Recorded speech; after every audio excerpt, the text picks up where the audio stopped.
Shalom saudara-saudara yang dikasihi Tuhan. Selamat bertemu kembali dalam program Firman Menyapa HKBP Petojo. Hari ini Rabu 26 Oktober 2022.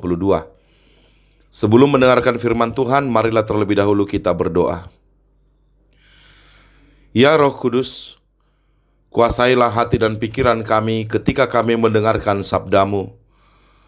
Tolonglah kami untuk dapat mengerti, menghayati dan meresapi firman Tuhan, agar kami dapat melakukannya dalam kehidupan kami sehari-hari. Dalam nama Kristus kami berdoa. Amin.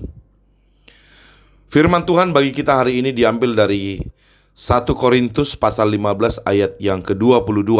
Demikian dikatakan, karena sama seperti semua orang mati dalam persekutuan dengan Adam, demikian pula semua orang akan dihidupkan kembali dalam persekutuan dengan Kristus.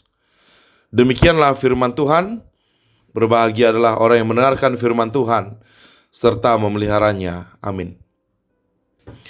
Jemaat yang dikasihi Tuhan, firman Tuhan hari ini berbicara kepada kita tentang dua manusia yang sangat mempengaruhi kehidupan kita. Yang pertama adalah Adam. Adam menarik semua manusia ke dalam dosa bersama dirinya.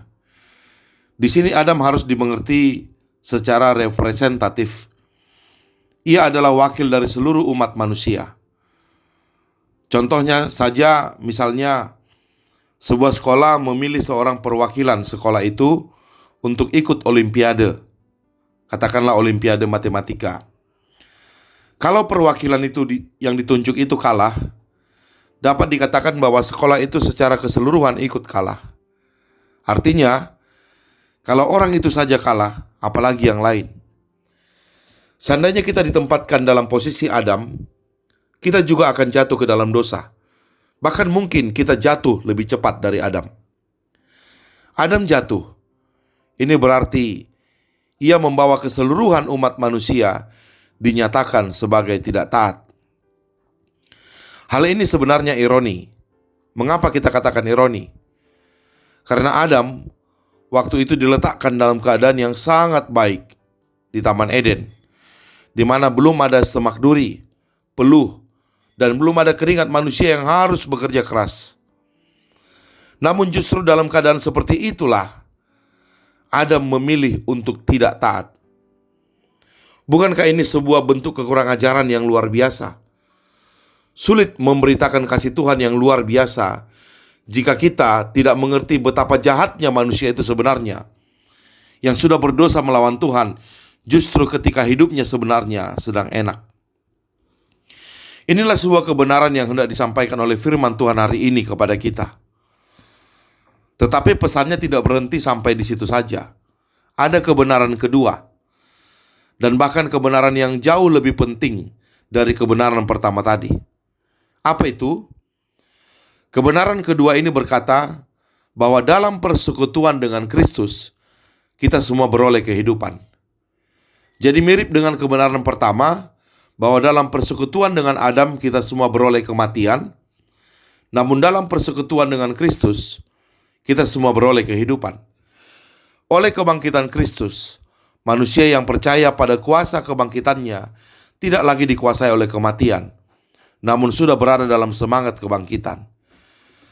Kebenaran kedua inilah sesungguhnya yang menjadi inti firman Tuhan hari ini kepada kita. Agar kita tidak lagi berfokus pada kematian oleh Adam, melainkan kita berfokus pada kehidupan kemenangan oleh Kristus. Namun pertanyaannya adalah, apa dampak dari kebenaran ini bagi kehidupan kita sehari-hari?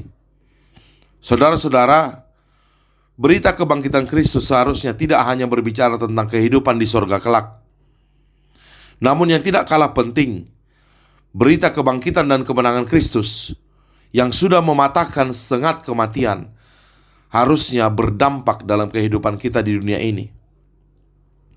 Rasul Paulus, ketika dia sudah dengan panjang lebar menjelaskan tentang arti kebangkitan Kristus bagi kehidupan kita kelak, maka di 1 Korintus 15 ayat 58 atau ayat terakhir dari pasal 15 ini, di situ Rasul Paulus menukik tajam dan memberi sebuah kesimpulan. Dia berkata demikian, "Karena itu saudara-saudaraku yang kekasih, berdirilah teguh, jangan goyah, giatlah selalu dalam pekerjaan Tuhan, sebab kamu tahu bahwa dalam persekutuan dengan Tuhan, jerih payahmu tidak sia-sia." Rasul Paulus tiba-tiba berbicara tentang kehidupan orang Kristen di sini, di dunia ini, dengan semua jerih lelahnya. Seperti yang sudah kita bahas di atas, oleh Adam, semua manusia ikut mati, dan kematian adalah ancaman terbesar dalam kehidupan umat manusia. Istilah Rasul Paulus, kematian itu adalah musuh terakhir kita. Tetapi sesudah kematian itu dikalahkan oleh Kristus, oleh kebangkitannya, maka bersama-sama dengan Kristus kita bisa berkata kepada kematian, "Hai maut, di manakah kemenanganmu?" Maka kalau kematian saja musuh terakhir kita sudah dikalahkan, apalagi terhadap ancaman-ancaman dalam hidup kita. Begitulah seharusnya mata kita melihat kehidupan ini. Seolah-olah Paulus ingin berkata demikian, lihatlah kehidupanmu di sini dengan perspektif kemenangan Kristus yang sudah tuntas dan telak mengalahkan musuh terbesar. Oleh sebab itu, musuh-musuh yang lain dalam kehidupan kita di sini, mari kita hadapi dengan perspektif kemenangan Kristus itu. Karena Kristus bangkit, maka kehidupan saat ini layak diperjuangkan. Jerih lelah dalam kehidupan ini, selama kita melakukannya karena Kristus, tidak akan pernah sia-sia. Itulah yang ingin Paulus katakan kepada kita. Oleh sebab itu seharusnya iman kita kepada Kristus memberi pengaruh besar dalam hidup kita. Iman kita kepada Kristus memberi pengaruh besar dalam daya juang kita, pada semangat hidup kita, pada etos kerja kita, pada cara kita melakukan pekerjaan kita, pada cara kita belajar, cara kita berjuang, cara kita berjerih lelah, harusnya dipengaruhi oleh semangat kebangkitan Kristus. Baru itulah hidup ini menjadi bermakna. Demikianlah saya ambil contoh dalam kehidupan seorang motivator terkenal dunia yang bernama Nick Vujicic. Dia melihat kecacatan tubuhnya dari perspektif kebangkitan Kristus itu. Ketika dia lahir tanpa lengan dan kaki, atau tanpa tangan dan kaki sama sekali, dia melihat keadaannya dari perspektif yang berbeda. Ketika ditanya bagaimana dia melihat disability-nya itu, dia menjawab, ini bukan disability, tapi more abilities. Perspektifnya lain, saudara-saudara.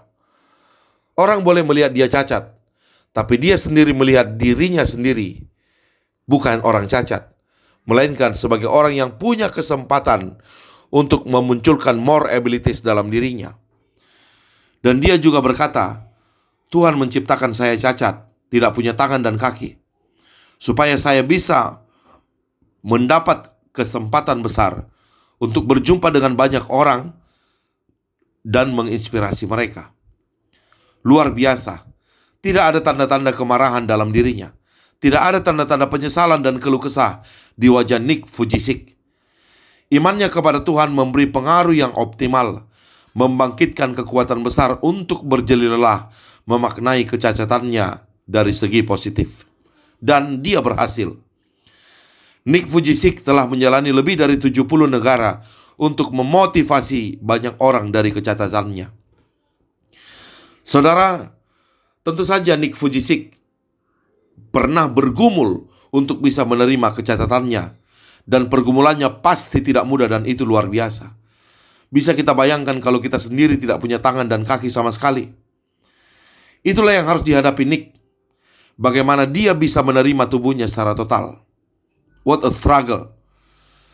Tapi akhirnya orang melihat bahwa struggle-nya itu membuahkan sesuatu, dan imannya kepada Tuhan memberikan dampak yang besar bagi hidupnya.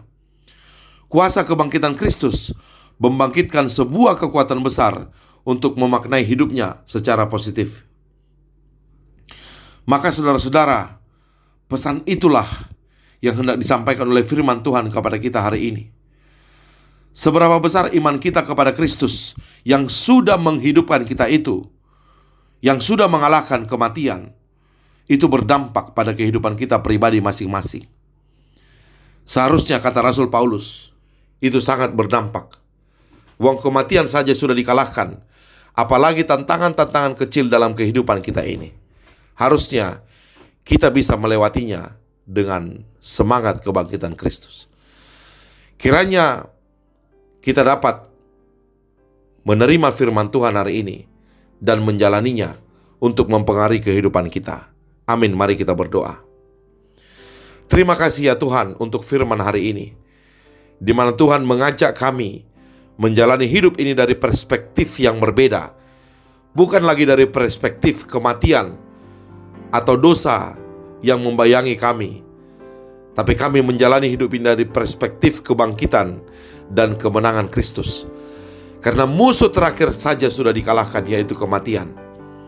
Maka kami akan menghadapi dan menjalani musuh-musuh kecil dalam hidup ini dengan penuh daya juang, agar hidup kami menjadi inspirasi bagi dunia sekeliling kami. Tolong kami Tuhan untuk menjadi pelaku-pelaku firman Tuhan, dan kami memenangi setiap pergumulan kami bersama dengan Kristus. Dalam nama Yesus Kristus kami berdoa. Amin. Selamat beraktivitas. Tuhan Yesus memberkati. Shalom.